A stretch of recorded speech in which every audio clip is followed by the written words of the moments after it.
Kalau ada yang mengganggu keluarganya Rasulullah, Rasulullah ya hatinya gak suka, sedih.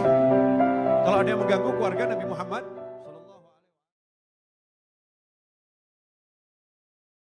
sallallahu alaihi wasallam, syafi'il khalqi fi yaumil qiyamah, pemberi syafaat yang paling agung kelak di padang mahsyar adalah baginda Muhammad sallallahu alaihi wasallam. Masalah syafaat ini seringkali dipandang remeh sama orang yang suka ibadah. Kadang orang kalau udah suka ibadah merasa dirinya pede selamat, terus nggak butuh pertolongan, ya nggak butuh pertolongan, merasa bisa jalan ke surga sendiri, nggak butuh bantuan. Nah ini perasaan seperti ini termasuk bagian daripada tipu daya setan, tipu daya iblis dan anak buahnya. Karena tidak ada yang bisa menyelamatkan manusia kecuali Allah Subhanahu wa ta'ala. Amal kita gak bisa menyelamatkan kita kecuali kalau diizinkan oleh Allah Subhanahu wa ta'ala. Diizinkan bagaimana? Amal itu kan butuh diterima. Betul ya? Sholat butuh diterima, puasa butuh diterima. Lah yang terima siapa? Allah. Nah kalau diterima sama Allah Ta'ala, kemudian dirahmati Allah, maka baru akan diizinkan masuk surganya Allah Subhanahu wa Ta'ala. Tetapi amal ini akan diterima oleh Allah Subhanahu wa Ta'ala kalau amal tersebut membuat senang baginda Muhammad SAW. Menyenangkan Rasulullah, diterima oleh Allah Subhanahu wa Ta'ala. Hidupku baik untuk kalian, wafatku baik untuk kalian. Nanti amal kalian akan dibawa ke langit melewati aku. Kalau baik, maka aku bersyukur pada Allah Ta'ala. Kalau amalnya itu buruk, aku mintakan ampun untuk kalian kepada Allah Subhanahu wa Ta'ala. Nah ini kalau Nabi senang, disyukuri sama Nabi SAW, baru amalnya naik ke atas. Jadi yang nyensor nih masuk amal nih baik atau enggak baik ya, lulus enggak lulus ya, itu Nabi Muhammad SAW, Rasulullah SAW. Kalau disensor sama Rasul ini baik, alhamdulillah ini baik, lewat. Yang enggak baik enggak boleh lewat dulu. Nabi enggak mau ada amal umatnya yang enggak baik naik ke atas, enggak mau. Maka sama Nabi SAW orangnya dimintakan ampun kepada Allah Subhanahu wa Ta'ala. Ini bagian daripada syafaat, bagian daripada syafaat. Karena itu kita disuruh cari syafaat. Di dunia biar dapat syafaat, di kubur dapat syafaat, kebangkitan dapat syafaat, di padang mahsyar dapat syafaat, jalan menuju surga dapat syafaat, sehingga masuk surga dengan syafaat baginda Muhammad sallallahu alaihi wasallam. Nah sementara gak akan dapat syafaatnya Rasul SAW kalau kita sekarang gak sungguh-sungguh pengen.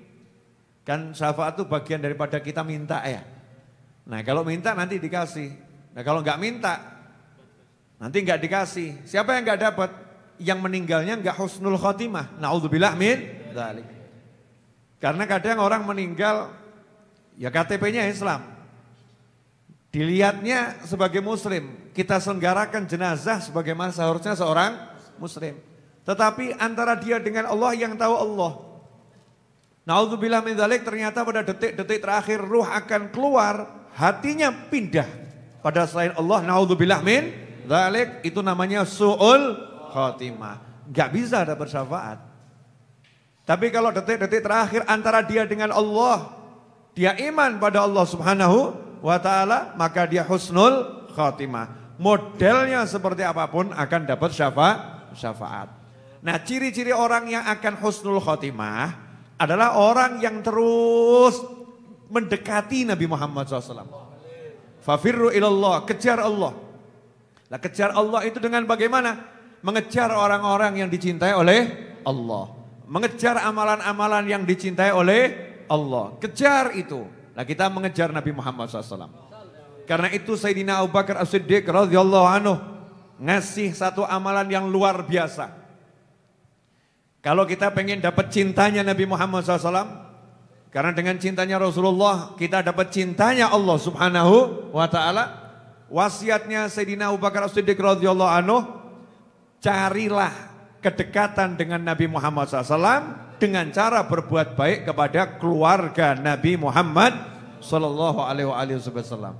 Keluarganya Rasulullah, baik pada istrinya Rasulullah, ya, kepada menantunya Rasulullah, kepada putra-putri Rasulullah SAW, kepada orang tuanya Rasulullah, leluhurnya Rasulullah, kepada anak cucu Nabi Muhammad SAW. Berbuat baik kepada mereka semua. Itu akan membuat senang Nabi Muhammad SAW. Lah kalau kita enggak bisa berbuat baik, jangan berbuat buruk. Kafil adza, jaga diri kita jangan sampai mengganggu keluarga Nabi Muhammad SAW. Karena mengganggu keluarga Rasulullah itu mengganggu Rasulullah. Mengganggu Rasulullah dilaknat oleh Allah Subhanahu wa taala. Saya kasih gambaran begini. Bapak ibu punya cucu. Bapak ibu punya cucu. Cucunya diganggu orang. Bapak senang atau marah? Mungkin cucunya diam, gak ngapa-ngapain. Ya, diam cucunya. Tapi kira-kira Anda sebagai kakek, sebagai nenek, marah atau gak marah? Marah. Gak suka. Ya gak suka. Ini manusia. Dan itulah bagian dari sisi kemanusiaan Nabi Muhammad SAW. Kalau ada yang mengganggu keluarganya Rasulullah, Rasulullah ya hatinya gak suka, sedih gitu. Kalau ada yang mengganggu keluarga Nabi Muhammad sallallahu alaihi wasallam. Kalau ada yang menyenangkan, Rasulullah akan suka. Rasulullah akan senang. Dan di akhir zaman ini hati-hati karena di dunia maya kadang ada orang-orang yang kita nggak tahu itu Muslim atau musuhnya Islam, nggak ngerti. Dunia maya kan identitas nggak jelas. Orang itu udah nyinyir keluarga Nabi Muhammad SAW. Nyinyir ulama dari keluarga Nabi Muhammad SAW.